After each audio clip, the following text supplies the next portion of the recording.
One man, £5 million investment, 200 Land Rover Defenders, and a brand that really didn't want this deal to get over the line. Welcome back to Resto Revival. I'm your host, Will. Let's get into it.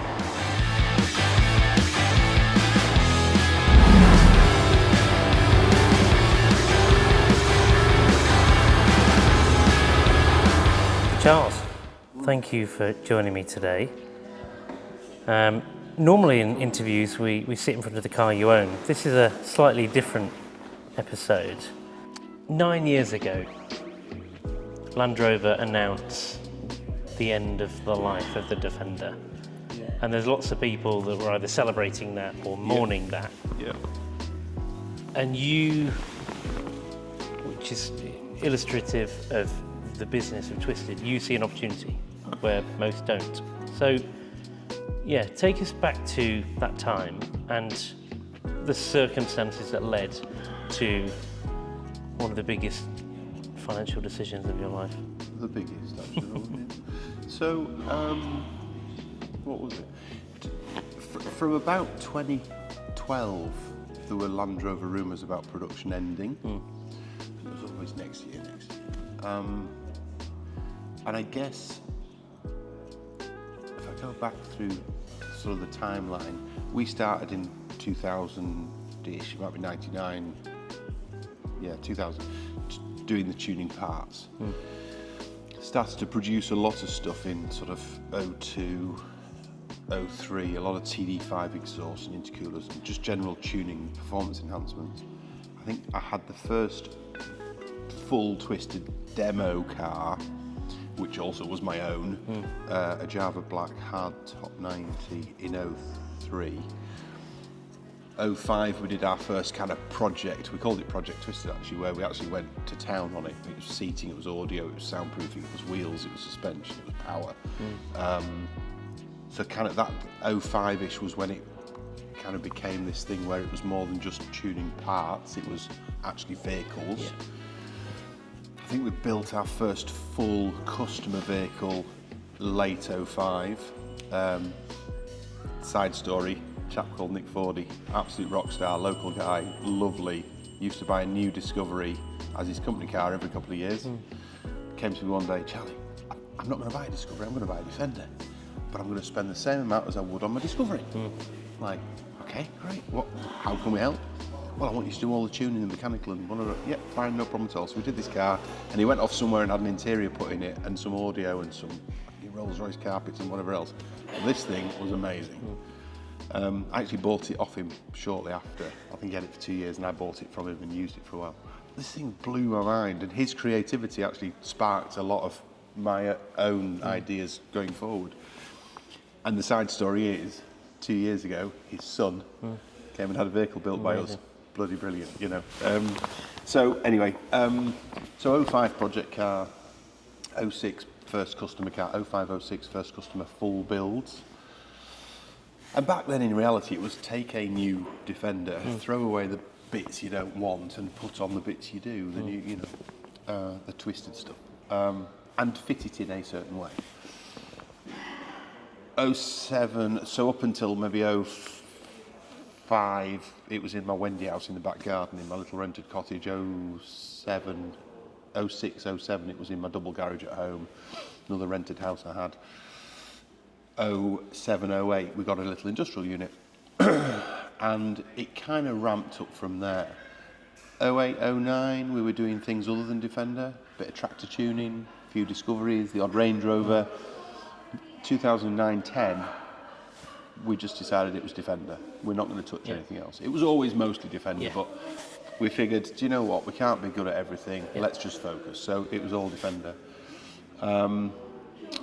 2010, I got an order from Coca-Cola for some promotional vehicles. We were building vehicles, they were going all over the place, and we had a team of maybe 7 or 8 or 9 people, tiny little unit. We added another unit on the industrial estate, we added another unit, always thinking if we shrink, we can get rid of a unit. You know, I didn't want to go too big too soon. We ended up in 4 or 5 units on the estate, then we got a big unit to try and get rid of some, and we couldn't in the end. We still ended up with multiple units. And so then you get to 2011, 2012, Land Rover is sort of murmuring they might stop building them. There would be a new Defender. The intention was always, you know, new Defender will come out, we'll work with it. So when eventually in 2014 they announced they were going to stop at the end of 15, I think it was maybe October 14, I got a call from a guy at Land Rover, corporate sales. He's like, Charlie, we're going to stop production. We're stopping in December of 15. Figured you will want some cars. We've been buying, I don't know, 2 or 3 at a time, maybe 4 or 5 occasionally, maybe 30 a year or something. Probably less actually, 20 odd a year. So we had a relationship with him, and he said, you might want to order some. We're going to stop in December. So I chatted with him a little bit back and forth. He invited me to a meeting at Ripon Land Rover at the time, 15 minutes down the road, who I'd always bought my cars off. And I remember walking in and it was like, all right, Charlie, now then, you're all right, yeah, you know, just the way we'd always been. And I left there thinking, oh, I kind of need to bridge the gap between old Defender and new Defender. So, you know, we need a certain amount. And we finished up thinking, should we get 60? God, that's a lot of cars, that's a lot of money, how are we going to do this? So I chatted to him a bit more. I said, can we stage the delivery? Yeah, no problem. Can we get them like every month? Yeah, no problem. Can we pay for them as they arrive? Yeah, no problem. Right, okay, I'll come back to you with an order. And he rang me then on a Friday at 4 o'clock, and I was coming up the M42, I think. He's like, Charlie, there's a policy change. The meeting was today. If you don't order them by the end of today, policy will be implemented on Monday. You won't get any cars. I said, what's the policy? We're stopping supplying modifiers. No modifier can buy a new vehicle anymore. Right, oh, shit, right. What do we do? He said, I need your order. So I think I was with my dad actually. So I ended up in the passenger seat with a scrap of paper, trying to work out what I wanted. And I remember writing J, F, M, as in months, January, February, March, all the way through D for December. And I wrote, right, if I take 8 in that month, and 10 in that month, and 12 in that month, and the last months were 25 and 40 a month, I finished up at 240 cars. And I didn't know what to order, so I ordered 6090 hardtop, 6090 station wagon, 6110 station wagon, 6110 utes. All XS model, all in current colours. Right. So on my little BlackBerry, I pinged this guy a message, please can I order 240, 60 of each, delivery schedule this. And about 5 to 5 he replies, thank you Charles for your very valuable order. Brilliant.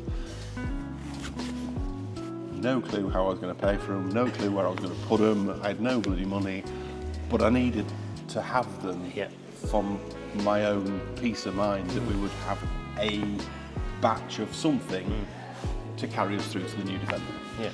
And I think at that point we've maybe seen the new Defender on the dash, on the front cover of Autocar or whatever, and there was something coming.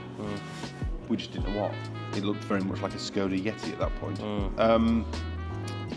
Anyway, I think on the Monday, Ripon, Land Rover, Howard there, Charles, thanks for your order.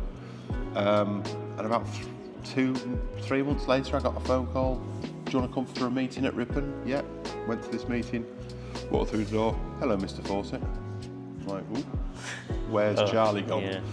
And I walked into this room full of soups. Yeah. People I didn't know. And the guys at Ripon have been amazing over the years. Great people, but there's a room full of soups. What's going on? Right, Mr. Fawcett.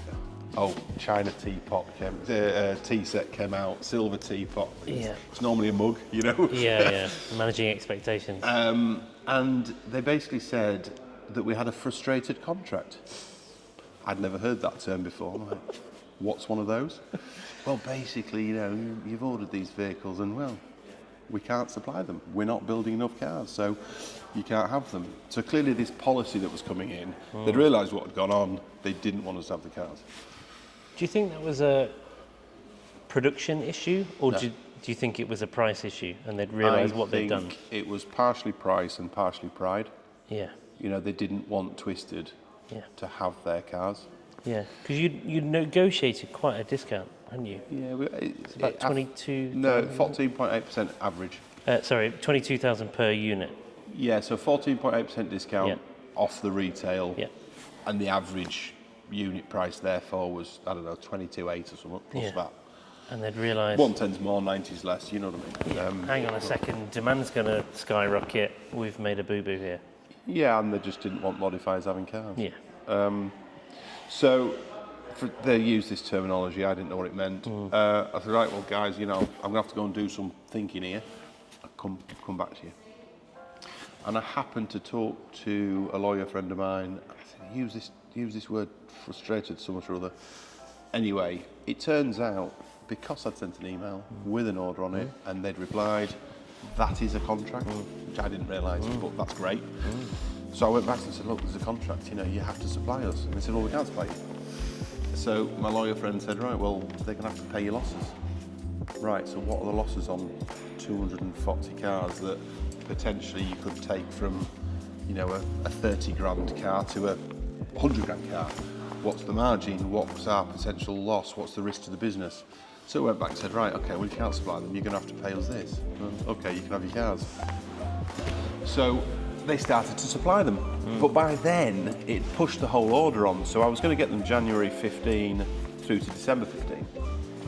And by then, it was June of 15. So they started supplying them in June, which also benefited me, bluntly. It gave me 6 months to find some money. So we managed to borrow some money.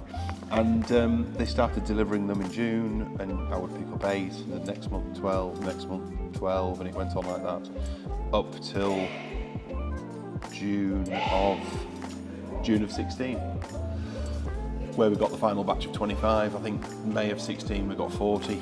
But they became quite challenging through the order. You know, we ordered lots of one particular colour, and they cancelled the order. And then halfway through, they said, you know, you've broken the terms of the contract, you're not getting any more, and we had to argue with them again. And eventually, we got them all bar one. They delivered 239. They lost one.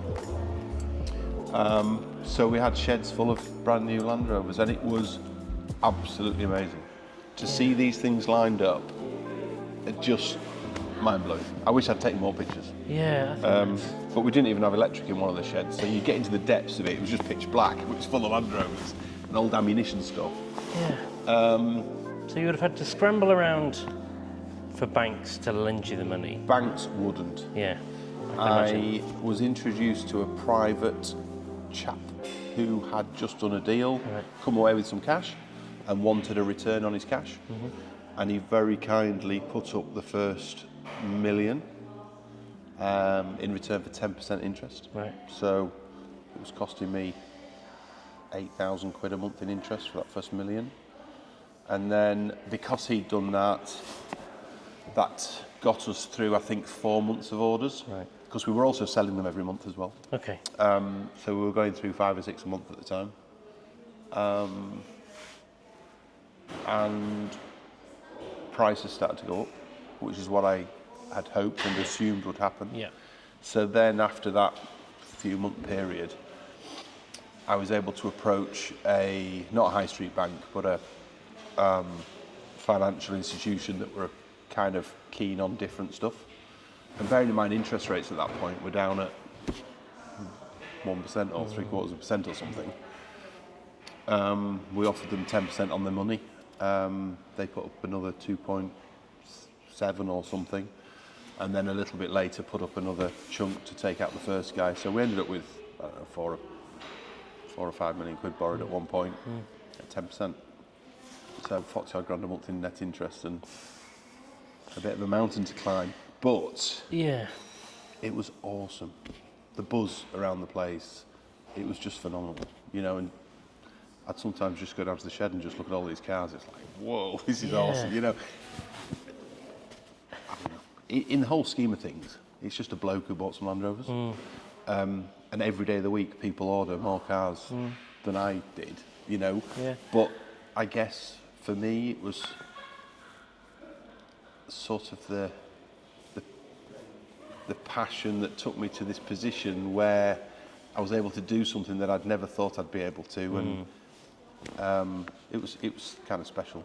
Yeah. Very special. Yeah, I think that's what's so fascinating about this. You know, as you say, on the face of it, it's just a man buying a lot of cars. But It's just a person ordering some stock for his business. Every business does it. Yeah. It's normal. But I think it was the fact that they fought us so hard, they didn't want us to do it. You know, every stage there was a challenge, and at any of those points we could have just gone, do you know what, it's fine. Yeah. You know, at one point they told us just to go to all the Land Rover dealers and just buy what we could buy. It's like, well, hang on, what? If I was going to do that, I'd have done it 6 months ago. Yeah. You've messed us about, and so I kind of dug my heels in. Yeah. And it went on from there, actually, during I think it was actually the same year that we were arguing over the order. They were taking us to court over the use of the letters L and R. So we ended up in the Court of Appeal with them over the use of the letters L and R. And in fact, through every single court, we went IP Court, High Court, Court of Appeal. It was proven that we'd used the letters L and R before they had. You know, they should be working with us and businesses like ours, and really they should be putting their arms around the industry. But they're just incredibly arrogant and don't see that bigger picture. They want everything Land Rover related to themselves. Yeah. But the reality is they're creating a product that they're selling out into the marketplace for people to do something with. Exactly. And, you know, one of the big benefits of owning a Land Rover product is it can be modified and you can make it very personal. So I feel they're missing a trick, really. Yeah. And it's arrogance, I think, that is causing them not to step back and go, do you know what? Let's be part of this rather than fight it. Yeah. So anyway, that's my little moan for the day. Yeah. So you also had to scramble around to find space for 239 Defenders. So how does one go about finding a warehouse big enough? Just talking to as many people as possible. And the reality is it would have been very easy to go and get a big warehouse, but you'd be paying 350 grand a year in rent. I had to find sheds that were secure that weren't 350 grand a year. Do you know what I mean? Yeah. So we managed to find a local farmer with an ammo store, and then another local chap with a horse arena that was disused. And I think we had 120 in one and 100 in the other, and you know, we just kept pulling them out and selling them. And sod's law, every time you went to the shed, the one you'd sold was in the back corner, you know. The logistics was amazing. Just moving cars around, you know, keys. The second to last month when I picked them up from Ripon, they were that sick of us because I think what Ripon had tried to do, they were going through a sale, they were selling the business, and they wanted our order to bolster the numbers for the year, and they were expecting the order to go through them as a retail order, but with discount. And because JLR got involved, JLR gave them a registration fee, and that was it. So they made a few hundred quid a car, where they should have made a few grand a car. So by month 10 or 11, and we're every month going and picking up cars that they know they could be selling at Retail Plus, and we were taking them, they met me at the door with a cardboard box full of keys. I went, there you go. They're round the back. And half of them had no fuel in, they weren't clean, they'd not been PDI'd, but you know, it didn't matter, I just wanted them, so it was fine. But I was going to say, one of the boring questions is just logistically, how you know, are they on trickle charge? Do you just keep moving them? Like, how do you label the keys? Like, surely there's a massive logistical challenge. We bought lots of key boxes. We put in CCTV, we put in motion detectors, we put barriers across doors, trickle chargers. We bought hundreds of trickle chargers, hundreds of car covers, and just kept checking them. And you know, 9 years later, I've still got some I've given up with the trickle chargers. You know, if the battery dies, I'll just put a fresh battery in it. Yeah, You know, and most of the vehicles we're building now, in fact, all of them, get a new engine. So you know, I'm not even worried about turning them over every so often, Right. because when they come here, they're literally getting taken to pieces, put on the floor in bits. Yeah. So you know, it's a car that's done 11 miles or something. Yeah. But we just take them completely apart and start again. So, but I guarantee if I went, you know, most of them now with a booster pack would start and drive and be perfect, even though they've been sat there all that time. Yeah. We went through a bit of a process of bringing them in, servicing them, you know, going around them, putting a little bit of grease here and there, and making sure tyre pressures were right. And I think they all had a fuel pump at one point. I think we replaced 90 fuel pumps. One guy's job to take 90 fuel tanks out and put them back in again. But that was probably the one mistake I made, was I didn't leave them entirely full of fuel, Right. which I should have done. I left them, you know, quarter or half or Yeah. whatever. But they're you know, they're perfect. You know, we sold one last week. Particular customer overseas. Did not want us to buy a used vehicle and work on it. He wanted the best, newest he could possibly have. Right. So it'll get dragged out of the store shortly, and you know, go through the process. So And was the intention to always modify every single one? yeah, I have to do. Yeah, Yeah. it's part of the contract actually. Right. We weren't allowed to sell them standard, I see. so they have to go out the door modified. We had a traffic light system. Right. You know, we asked the question, can we change the wipers? No, that's not a modification. You know, right, well, what is a modification? Because Okay, it was yeah. very vague. Yeah. And we didn't want them to trip us up. Yeah. You know? Yeah. So it was, you know, you get a green light for suspension and power, or a green light for wheels and seats, or whatever it was at the time. Right. But we had to negotiate all of this. At the time or up front? At the time, the contract stated they had to be modified. And after they'd delivered 120, Yeah. they ceased deliveries and said we have to define modification. So we had to meet with their in-house counsel and agree what modification was. Not because we'd broken the contract, just because Yeah. they were trying to find ways course, yeah. to not deliver. Yeah. But, you know, great guy. You know, we negotiated a traffic light system and we stuck to it. So, Okay. yeah, And how many are left from the original 239? a few, not many. Not Less than enough. 10? No, not enough. There's probably 21 or 2 left, Right. I would think. And what's the plan with all of those? Keep them as long as I possibly can. How many of those 21 will go to modification and clients? Well, ultimately they all will Yeah. at some point. But it'll be a sad day. And as I just said, when we build a Twisted now, compared to what we were doing back in 2016, that was take a brand new vehicle, take a load of stuff away and put a load of stuff on. Yeah. Every car now is taken apart to the ground, and there is not a lot of Land Rover left. There's so many components are changed. We actually don't need to use a delivery mileage new vehicle out of our store. Yeah. Because whichever one you use, the standard is the same. Yeah. But going back to the point that it's a passion purchase, there are certain customers that say, look, no, it has to be the newest possible best, even though you're throwing new, brilliant things away. Yeah, they don't want the idea of used. They would always rather have. And so they come out of the shed quite slowly now, where once they were coming out 6 or 8 a month, you know. Yeah. But yeah, ultimately they'll all end up. But it's nice still to see a few, but as I say, not enough. If I could have kept them all, I would have done. Yeah. So, in terms of the motivation behind buying so many, was it to shore up the business for the next few years? Was it financially motivated?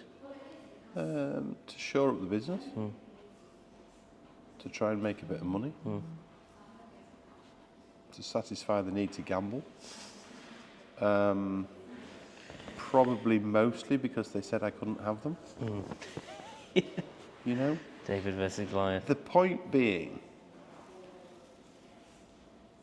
there wasn't a risk. Because if at any point I'd said, you know, if I couldn't get the money, I'd have just said to Ripon, you can have them. Yeah. And they'd have been like, thank you, you know? Yeah. If I couldn't store them, you could have sold them all pretty quickly, you know? But I didn't want to sell them all quickly. Yeah. If it had been a pure financial decision, Yeah. I'd have sold them all within 3 years Right. when they were at their peak. Okay. They were fetching fortunes. But actually, I didn't want to. It was the knowledge that they're there. It's the knowledge that when a customer wants the absolute best, we can still supply it, even now. And it's probably two fingers up to JLR as well at one point, you know. So the worst thing JLR could do at that time was say, you're not having them. I'm like, well, I want them, you know. Yeah. I'm not telling you I can't afford to pay for them or I'll put them anywhere, but, you know, tell me I can't have something like that. I think it's human nature. You want it more, don't you? Yeah. So, Especially the way they treated you as well. I suppose it was like. yeah, it's just business. Yeah. It's just business. But, caveat, it's very personal to me. Every single car, everything we do as a business, I take it very personally. Yeah. So, in one sense, it's just business. It's fine. But in another sense, it keeps me awake at night, you know? And it wakes me up early in the morning sometimes, you know? It's very personal. Yeah. And you look at today and where the business is, and obviously where you are now has a lot to thank for that decision Oh, God. all those years ago. Oh, yeah. Yeah. You know, we made money out of it. Of course we did. Probably when I ordered the vehicles, we had, I don't know, 22 people working here, something like that, in maybe 3 buildings. You know, go back to 2008, I didn't have a ramp. Me and my pal Gary would lay on the floor of the workshop and fit things underneath cars. I had no money for a ramp. And it was probably 2009 where I saved up £3,000 to buy a cheap Chinese ramp, you know? And everything we've done, the business had to perform, it had to make a little bit every month. Every job we did had to make a little bit. We couldn't ever lose money because we had no pot to fall back on. Like, literally. You know, at one point, early days, I think I had 55,000 quid on credit cards because that was the only way I could buy things for the business. Yeah. And I'm paying like 26.9% interest on that money, you know? And it's,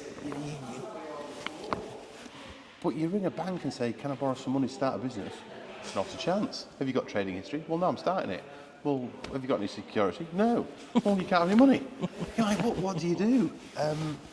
So it always had to perform. I can't even remember the question now. What was the question? We were talking about how that decision has taken us to where we are how today. It's got us here. It was more of a statement, it wasn't really a Yeah, question. so, you know, we were 22 people, probably 7 or 8 ramps, and, you know, of a certain size. I think the order of vehicles was 3 times our turnover that year. So the order was 3 times bigger than the whole business's turnover. Yeah. So from that point to this, it's 9 years. We've now got 5 marine businesses operating on the south coast. We're building our own boats in Lymington. We have an engineering shop in Salcombe. We have a brokerage and engineering shop in Dartmouth. We have an engineering shop in Brighton. We have a automotive marine showroom in Salcombe. We're building ribs from 6 to 12 metres. We're selling through brokerage boats. We're engineering. We have a new factory opening under licence in Japan on the 10th of September. In fact, just before I met you this morning. I was on a call with our Japan team, and we've just passed the emissions test to take our vehicles into Japan and register them correctly, rather than going through the side door. That's probably been 5 months' work for some of our R&D guys just to pass the emissions test. Yeah. And that's the same emissions test that a manufacturer of 50,000 cars a year has to pass. Yeah. So there's a 25,000 square metre showroom and factory opening on the 10th of September in Yokohama. We have a small facility in the US. We have stock in the US. I have a business partner in the US. I have a business partner in the marine business. It's changed almost completely in that time. And, you know, the only way businesses change and grow and evolve is through making a bit of money. And nobody should feel bad about making money, because you need it to be able to reinvest it. You've got to keep spending. You know, I bet we spent more on printers and photocopier and sellotape this year than, you know, our entire marketing budget 10 years ago. Do you know what I mean? The business changes, and it has to do. Yeah. You can't stay still. There are times when I wish I could go back and be me and Gary in a shed and messing about with Land Rovers, but the reality is it's a different beast now. We're probably at 70 or 80 direct employees, probably 100 and odd indirect through our licensed businesses. There's some cool stuff going on. We've just launched Land Rover. We launched the T-Bug recently. We launched Jimny a couple of years ago. Yeah. Defender just evolves constantly. We've probably developed 30 or 40 new components this year, constantly refining what we're doing. It's bonkers, really. And it's only my journey. It doesn't really mean much to anyone else, but from my perspective, it's humbling. The cool people we get to meet and the cool stuff we get to do, you know. Yeah. Yeah, fantastic. Well, thank Exciting you. times. Yeah, thank you for sharing all of that. I could easily sit here all day and listen to you. I think you get bored at some point. Doubt it. But no, thank you for your time. No.